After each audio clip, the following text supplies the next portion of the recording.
Anak, wala ka ng sakit. Saka, di ka na nilalagnat, anak. Magaling ka na, anak. Bata, maraming salamat sa iyo, ah. Oh, saan yung bata? Tay, sino pang hinahanap nyo? Yung batang nakakulay puti, anak. Ay, yung kaibigan ko po si JC. Kaibigan mo pa siya. Kaya nga nagpapasalamat ako sa kanya. Pinagaling ka. Kaso, bigla naman siya nawala. Saka anak, patawarin mo ako, ah. Masyado kitang pinaparusahan sa pagkawala ng nanay mo. Sa'yo ko ginaganti yung pagkakamali niya. Saka anak, pangako ko sa'yo, magbabago na ako. Saka babalik na rin ako sa dating ako. At hindi na rin kita pahirapan, anak. Tay, talaga po ba? Magbabago na po kayo. Maraming salamat po ah. Oo anak, magbabago na ako. Mahal na mahal ko po kayo. Mahal na mahal din kita, anak.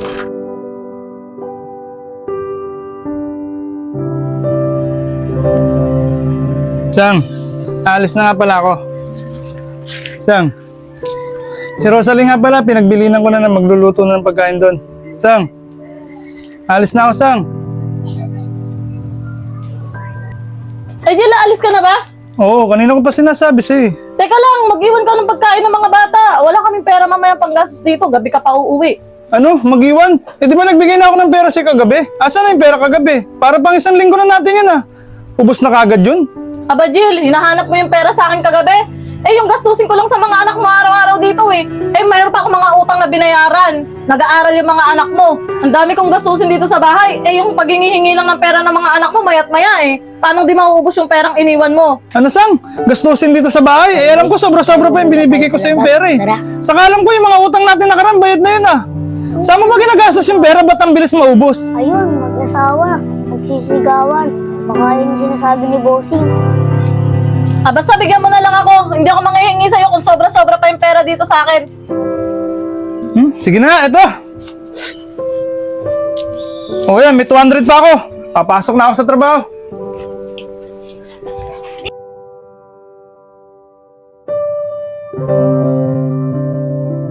Ate, ano po bang nangyari? Ba't po sila nagsisigawan? Huwag mo na isipin yun, Kylie. Bata ka pa naman eh. Lagi naman sila nagkaaway eh. Mga bata, ba't kayo nasa labas? Mga magulang niyo ba yung nag-aaway sa loob? Oo, bata. Magulang namin nasa loob. Lumabas lang kami kasi baka kasi marinig ng kapatid ko. Kasi palagi kasi sila nag-aaway. Ganun ba bata? Ba't lagi sila nag-aaway? Di ko nga alam eh. Ang pagkakarinig ko lang tungkol sa pera at sa gastusin ng bahay. Ganun ba bata? Sa tingin mo, sino mali sa magulang mo? Tatay mo o nanay mo? Di ko nga alam bata eh. Sige na bata, dito na kami ng kapatid ko. Tara na Kylie, pasok na tayo. Siguro ako na lang mag-iimbestiga kung sino mali sa kanilang dalawa.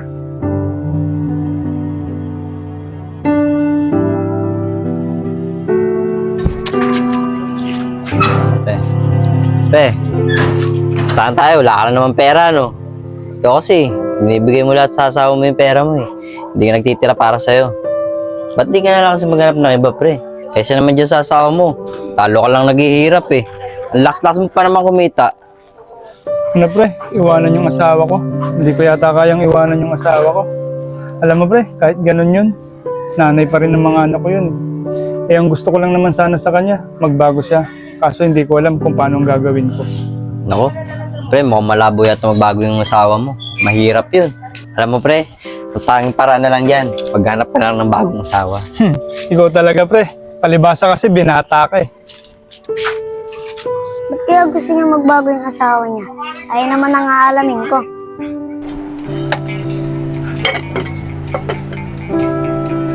Nay, nagugutom na po daw si Kylie. Wala pa po tayong sinaing. Nay! Nay! Ano ba yun, Rosalie? Natatalo tuloy ako dito eh. Ano ba yun? Eh Nay, wala nga po tayong kakainin eh. Nagugutom na po si Kylie. Kahit kailan ka talaga, Rosalie, istorbo ka sa paglalaro ko, talo tuloy ako. Ganito ang gawin mo. Pumunta ka kay Tito Ryan mo, isama mo yung kapatid mo, makikain na muna kayo doon. Ngayon, bago ka umuwi, hiram mo ako ng 200 pesos, kamo, sabi ng tatay mo. O sige na, Rosalie, naunawaan mo na ba? Opo, Nay, naunawaan ko na po. O lumakad na kayo, bilisan mong bumalik ha, nang makapaglaro pa ako. Opo.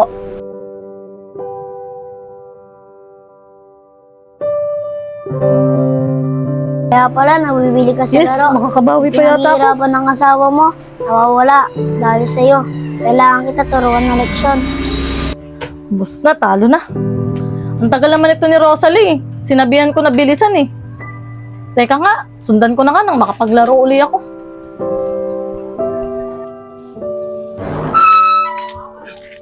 Ang tagal naman ng mga anak ko. Sabi ko, umuwi agad eh.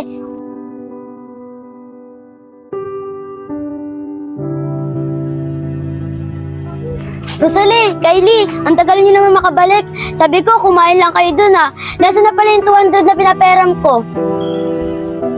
Sino ka ba? Anong sinasabi mong 200? Anong sino? Ako to yung nanay nyo. Nasaan na pala yung 200? Bilisan nyo, magpapakash in pa ako eh. Anong nanay? Eh mas malaki pa nga ako sa'yo. Ang liit-liit mo, paano kita magiging nanay? Tara na nga, Kylie. Aba, sinasagot-sagot niyo na ako ah. Kylie, Rosalie, tara nga dito, papaluin ko kayo.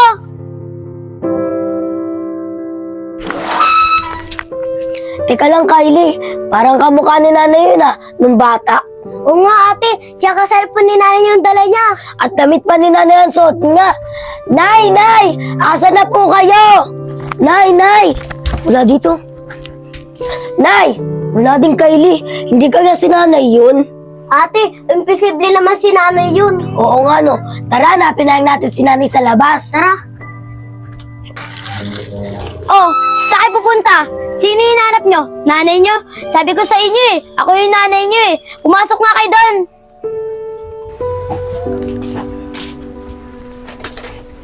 Paano mo naman nasabi na ikaw yung nanay namin? Eh, ang liit-liit mo nga eh. Tapos bata ka pa.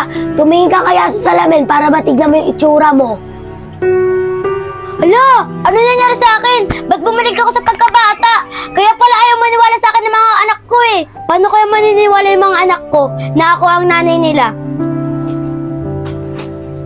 Ikaw, Rosalie, alam ko, may tahi ka sa pulso kasi lagi mong pinapakilam ng gamit ng tatay mo eh. Ikaw, Kylie, alam ko may sugat ka sa binte. Kasalanan ko kasi. Sumakay kasi tayo ng motor. Hindi ko pala kaya. Wala, Kylie. Tama nga siya na may sugat tayo. Ba't ayaw nyo kasi maniwala? Ako to yung nanay nyo. Sino bang gumawa nito? Hindi namin alam kung sinong gumawa sa'yo nan. At di nga namin alam dalawa ni Kylie kung ikaw talaga yung nanay namin.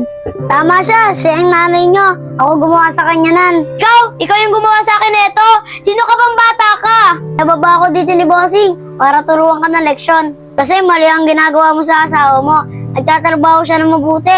Ikaw, naglalaro ka lang.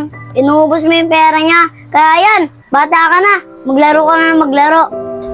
Bata, baka naman pwede nyo na ibalik yung nanay ko sa dati. Di pwede. Kailangan niya magbago at kailangan niya matuto sa pagkakamali niya sa asawa niya.